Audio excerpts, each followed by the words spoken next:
నేను అడుగుతా ఉన్నా, ఈరోజు అధికారంలోకి వచ్చి చంద్రబాబు నాయుడు గారు దాదాపుగా సంవత్సరం అయింది. చంద్రబాబు నాయుడు గారు అధికారంలోకి వచ్చి. నేను అడుగుతా ఉన్నా చంద్రబాబు నాయుడు గారిని, చందనోత్సవం ఎప్పుడు జరుగుతుందో మీకు తెలియదా అని అడుగుతా ఉన్నా.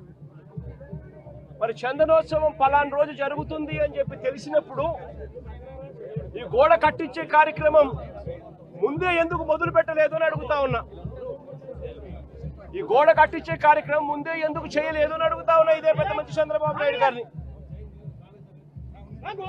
ఇదే చంద్రబాబు నాయుడు గారిని అడుగుతా ఉన్నా. ఈ గోడ నిర్మాణం కేవలం 6 రోజుల కిందట మొదలై 2 రోజుల కిందట పూర్తి చేశారు. దీని అర్థం ప్రభుత్వం ఎటువంటి ముందస్తు ఏర్పాట్లు సీరియస్ గా తీసుకోలేదు అని చెప్పి నిదర్శనం కాదా అని అడుగుతా ఉన్నా.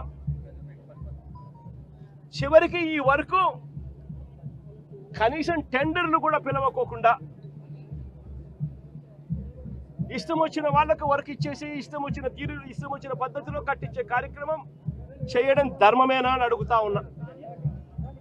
70 అడుగులు పొడవుతో కట్టే గోడకు 10 అడుగులు ఎత్తుతో నిర్మించే గోడకు కనీసం కాలములు కూడా పెట్టించే కార్యక్రమం కూడా లేకుండా ఫ్లయాష్ ఇటుకలతో గోడ కట్టడం అన్నది ఏ రకంగా కరెక్టు అని అడుగుతా ఉన్నా.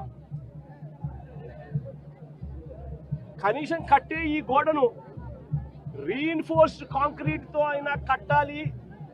రీఇన్ఫోర్స్డ్ కాంక్రీట్ తో కట్టి దానికి విప్ హోల్స్ కూడా పెడితేనే కాస్తో కూస్తో ఏ గోడైనా నిలబడుతుంది అన్న జ్ఞానం కూడా లేకుండా ఎలా కట్టారు అని అడుగుతా ఉన్నా.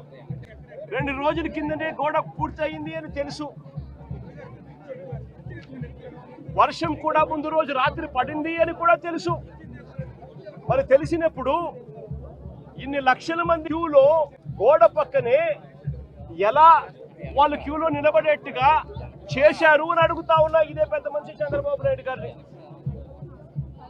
మరి గోడ అంత దారుణంగా మీరే కట్టారు. కొత్త గోడ అని తెలుసు. దర్శించుకునే సామాన్యుడు ఏమైపోయినా పర్వాలేదు అని చెప్పి పట్టించుకునే కార్యక్రమం ఎక్కడా కూడా చేయకుండా గాలి కొదిలేసిన పరిస్థితుల్లో ఈరోజు రాష్ట్రం నడుస్తూ ఉంది.